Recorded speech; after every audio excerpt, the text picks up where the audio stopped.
Shalom, jumpa lagi dengan saya lewat channel Klaf Sukacita. Pada kesempatan ini kita akan belajar tentang firman Tuhan. Sebelumnya kita berdoa. Mari berdoa. Puji dan syukur kami naikkan kepadamu, Allah pencipta langit dan bumi. Kau telah memelihara kami melewati hari-hari hidup kami. Teristimewa bulan yang telah berlalu, hingga kini kami boleh ada di bulan yang baru. Walaupun kami ada di anak tangga yang ketiga, tapi Tuhan tetap menyatakan kasih dan cinta-Mu untuk membawa kami melihat kebaikan-kebaikan-Mu. Terima kasih untuk kesempatan yang baik ini. Kami akan belajar daripada kebenaran firman Tuhan. Kiranya Roh Kudus hadir untuk dan pimpin kami, hamba, bahkan kru, dalam memberitakan firman Tuhan lewat channel Klaf Sukacita ini. Teristimewa pemirsa Klaf Sukacita dimanapun mereka berada, dalam seluruh kesiapan mereka, biarlah Roh Kudus memimpin mereka untuk menikmati kebenaran firman-Mu. Demi Kristus kami memohon. Amin. Pemirsa, bagian Alkitab bagi kita dalam kesempatan ini terdapat dalam kitab Efesus pasal 3 ayat yang pertama hingga ayatnya yang ketiga. Efesus pasal 3 ayat yang pertama hingga ayat yang ketiga. Beginilah firman Tuhan. Itulah sebabnya aku ini Paulus, orang yang dipenjarakan karena Kristus Yesus untuk kamu, orang-orang yang tidak mengenal Allah. Memang kamu tidak mendengar tentang tugas penyelenggaraan kasih karunia Allah yang dipercayakan kepadaku karena kamu, yaitu bagaimana rahasianya dinyatakan kepadaku dengan wahyu, seperti yang telah kutulis di atas dengan singkat. Demikian firman Tuhan. Pujian kepada Kristus selama-lamanya. Amin.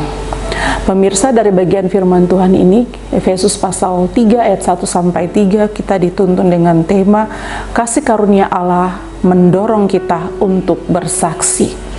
Kasih karunia Allah mendorong kita untuk bersaksi. Pemirsa, setiap orang dilimpahi anugerah dan atau kasih karunia Allah untuk bersaksi bagi dunia tentang Yesus Kristus. Kesaksian itu bukan saja berupa atau saat kita memberitakan Injil, tapi juga ada dalam tulisan-tulisan penggembalaan, bahkan lebih real, lebih nyata lagi tentang keteladanan hidup yang terlihat dari perilaku, perkataan, dan perbuatan yang tentunya sejalan dengan kesaksian tentang Injil itu. Nah, oleh sebab itu, Rasul Paulus dalam surat kirimannya kepada jemaat di Efesus yang berisikan pengajaran, nasihat, tapi juga petunjuk dalam kehidupan berjemaat sebagai orang percaya, maka secara khusus dalam bagian bacaan kita saat ini, Paulus memberi contoh tentang dirinya yang meskipun di penjara demi kesaksiannya tentang Yesus Kristus itu, bagi mereka yang belum mengenal siapa itu Allah. Dan pemirsa yang Tuhan Yesus kasihi, kesaksian Paulus itu tidak hanya dibatasi untuk dirinya sendiri saja, tetapi dia mau menyatakan kepada orang lain, bagi dunia, bahkan bagi mereka yang belum mengenal tentang Yesus Kristus itu. Sebab itu bagi Paulus, hal ini adalah kesempatan bagi dia.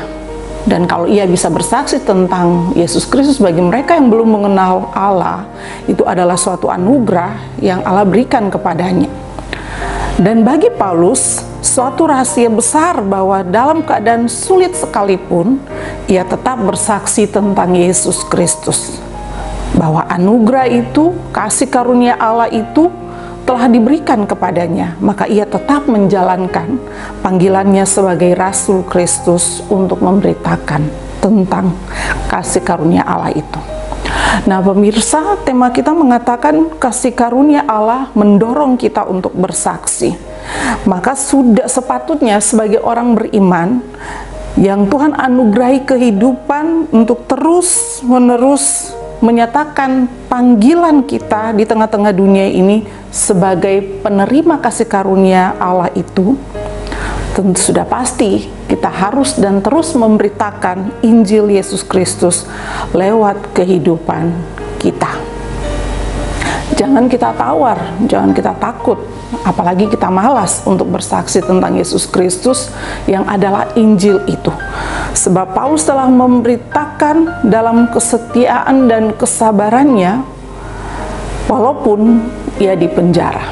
Atau dengan kata lain, Paulus telah memberi teladan dalam keadaan hidupnya yang sekalipun ia ada dalam keadaan yang sulit, ia tetap bersaksi tentang siapa itu Yesus Kristus. Nah, pemirsa Klub Sukacita yang diberkati, kadang kita berhadapan dengan orang yang tidak suka dengan kita, atau orang yang tidak kenal dengan kita, atau orang yang ada di depan kita baik, lalu di belakang menjatuhkan kita. Hal itu jangan sampai membuat kita lemah, atau kita mengabaikan iman kita dalam tugas panggilan kita untuk bersaksi tentang siapa itu Yesus Kristus. Tetapi alangkah baiknya jika kita tetap setia, maju terus dalam kesetiaan kita untuk menjalankan panggilan kita sebagai orang-orang percaya yang Tuhan anugerahi kasih karunia itu untuk bersaksi bagi dunia tentang siapa itu Injil Yesus Kristus itu. Mari kita tunjukkan keterpanggilan kita sebagai orang percaya untuk bersaksi bagi Kristus di tengah-tengah dunia ini. Walaupun dunia tidak mengenal kita, dunia tidak mengenal Tuhan, tapi kitalah yang menjadi perantara untuk memperkenalkan siapa itu Tuhan kita. Kiranya Roh Kudus menolong kita dengan firman-Nya. Amin. Mari berdoa.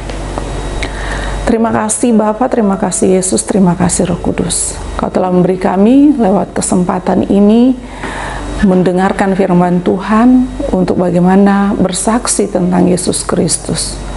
Biarlah kami dipenuhi oleh Roh Kudus, supaya kemana dan dimanapun kami pergi, walaupun kami harus ada dalam situasi dan keadaan yang tidak menguntungkan, tidak menyenangkan sekalipun, bahkan kadang kami harus berhadapan dengan orang-orang yang tidak mengenal Engkau, maka tolonglah kami dengan kuasa dan kasih-Mu, supaya kami bisa dan mampu memberitakan Injil Yesus Kristus itu.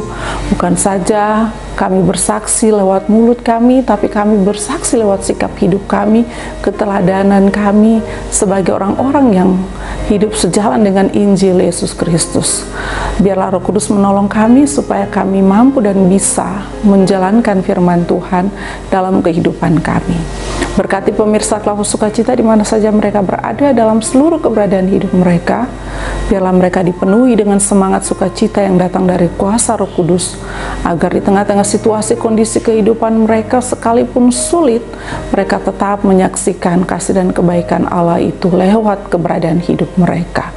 Terima kasih Bapa, biarlah kami semua dipenuhi oleh kuasa Roh Kudus, supaya kami dapat memberitakan kasih karunia Allah di dalam diri Yesus Kristus itu bagi dunia di mana kami ada. Terima kasih Bapa, terima kasih Yesus, terima kasih Roh Kudus. Terpuji-puji nama-Mu dari dulu kini hingga selama-lamanya. Amin. Shalom, Tuhan memberkati kita.